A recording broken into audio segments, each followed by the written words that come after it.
Bismillahirrahmanirrahim. Assalamualaikum warahmatullahi wabarakatuh. Apa kabar anak-anak? Perkenalkan, saya Ibu Siti Sulika dari SMK Negeri 2 Batu.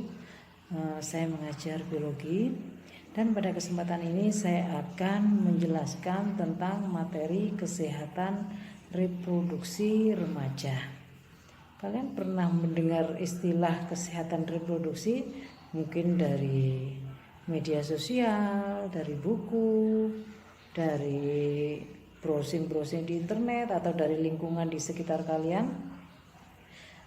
Baiklah, kesehatan reproduksi itu adalah keadaan secara fisik, mental, dan sosial yang utuh dalam segala hal yang berkaitan dengan fungsi, peran, dan sistem reproduksi. Itu adalah definisi dari Konferensi Internasional Kependudukan dan Pembangunan tahun 1994. Kemudian, siapakah remaja itu? Remaja menurut WHO adalah penduduk dalam rentang usia antara 10 sampai 19 tahun. Menurut Peraturan Menteri Kesehatan RI Nomor 25 Tahun 2014, remaja adalah penduduk dalam rentang usia 10 sampai 18 tahun. Dan menurut Badan Kependudukan dan Keluarga Berencana atau BKKBN, remaja adalah penduduk dengan rentang usia 10 sampai 24 tahun dan belum menikah. Kenapa sih komunikasi, informasi, dan edukasi tentang kesehatan reproduksi itu menjadi penting? Hal tersebut didasari dari hasil survei beberapa lembaga seperti WHO, UNICEF, kemudian annual report dan sebagainya yang menyatakan bahwa banyak remaja di bawah usia 25 tahun yang sangat berisiko terhadap infeksi HIV/AIDS dan aborsi yang tidak sehat, serta pernah melakukan hubungan suami istri atau intercourse pertama kali di bawah usia 15 tahun. Karena banyaknya kasus-kasus seperti itu, maka remaja perlu mengetahui dan memahami pentingnya pendidikan atau edukasi tentang kesehatan reproduksi. Biasanya hal tersebut kurang tersosialisasi karena belum tumbuhnya kesadaran akan pentingnya kesehatan reproduksi, terutama di kalangan remaja. Kemudian masih dianggap tabunya pendidikan seksual sejak dini, dan perubahan gaya hidup global, dan desakan jumlah penduduk dan perubahan struktur penduduk. Padahal remaja perlu tahu banyak tentang kesehatan reproduksi karena ketika remaja mengetahui cara bersikap dan berperilaku sehat selama proses pematangan fisik dirinya, maka remaja akan tumbuh menjadi seorang dewasa yang sehat, yang akan memiliki keturunan yang sehat dan hidup yang berkualitas. Remaja, baik pria maupun wanita, memiliki organ reproduksi yang sangat penting untuk diketahui dan difahami. Untuk wanita ada organ-organ reproduksi yang dinamakan ovarium atau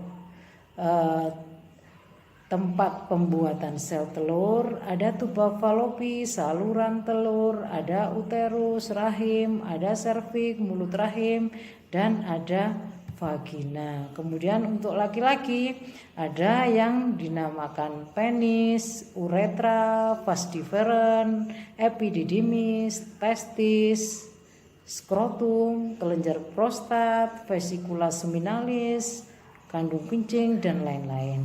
Yang semua organ-organ tersebut harus dijaga kesehatannya. Selanjutnya adalah tentang pubertas. Apa itu pubertas? Pubertas adalah masa tubuh berubah dari anak-anak menjadi dewasa. Kapan pubertas itu? Pubertas antara laki-laki dan perempuan itu berbeda. Kalau untuk laki-laki itu diawali dari umur 13 atau 14 dan diakhiri pada umur 17 sampai 18. Sedangkan untuk wanita itu lebih muda lagi, yaitu umur 11 atau 12 sampai umur 17 atau 18. Kenapa terjadi pubertas? Karena ada hormon-hormon yang merubah baik secara fisik maupun psikologis dari organ-organ reproduksi tersebut. Untuk laki-laki hormonnya dinamakan hormon testosteron, dan untuk perempuan hormonnya dinamakan hormon estrogen atau progesteron. Nah, apa perubahan fisik maupun psikologis dari pubertas tersebut? Kalian pasti yang remaja ini sudah merasakan. Yang pertama untuk yang wanita. Wanita itu adalah perubahan secara primer, perubahan primer itu ditandai dengan menstruasi. Menstruasi itu adalah luruhnya dinding uterus atau rahim bersama pembuluh darah karena ovum tidak dibuahi, sehingga keluar menjadi darah menstruasi. Itu menstruasi yang pertama yang dinamakan menarche. Sedangkan untuk laki-laki itu perubahan primernya itu adalah mimpi basah. Mimpi basah itu adalah ejakulasi yang tidak disengaja karena sperma sudah terlalu banyak tertampung dan harus dikeluarkan. Selain perubahan primer ada perubahan sekunder. Perubahan sekunder untuk perempuan itu adalah yang pertama payudara mulai membesar, pinggul juga mulai membesar, tumbuh bulu halus baik di ketiak maupun di alat kelamin. Dan untuk laki-laki itu suara mulai membesar, rambut tumbuh di ketiak, di atas bibir, di bawah bibir, dan di sekitar penis. Selain perubahan fisik juga terjadi perubahan psikologis anak-anak.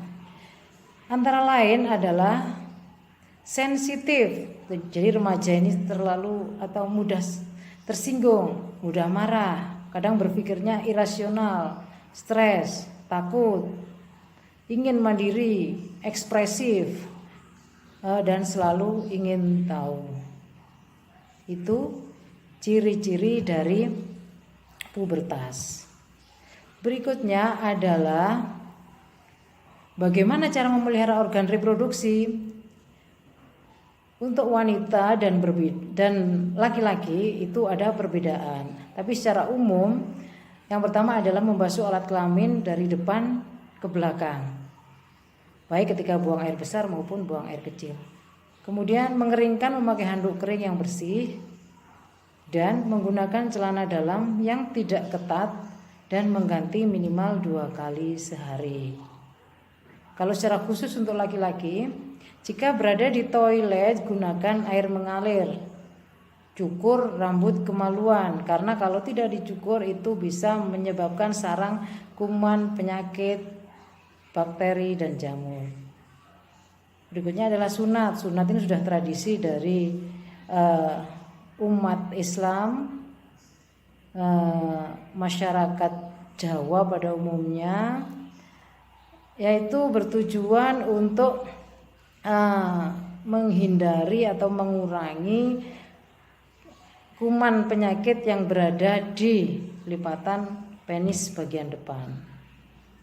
Kemudian menjaga kelembapan dan menjauhi kebiasaan yang meningkatkan suhu alat kelamin seperti memangku laptop, duduk di jok yang panas. Itu tidak baik karena akan mengganggu kerja dari organ reproduksi dan tidak membuat sirkulasi darah tidak lancar. Kalau yang perempuan, jika menstruasi, gunakan pembalut yang bersih. Jika pembalut 1 kali pakai, maka setelah digunakan dicuci dan dibungkus dan dibuang di tempat sampah.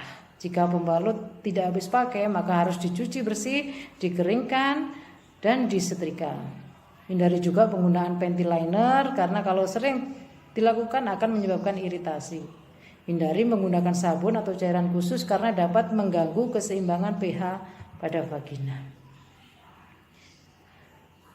Yang selanjutnya adalah masalah pada organ reproduksi atau penyakit yang bisa terjangkit di organ reproduksi. Yang pertama adalah HIV/AIDS. HIV ini nama virusnya, AIDS itu nama penyakitnya, yaitu penyakit menurunnya kekebalan tubuh seseorang dikarenakan virus. Dari mana penularannya? Bisa melalui hubungan seksual, transfusi darah, penggunaan narkoba, dan ibu kepada bayinya.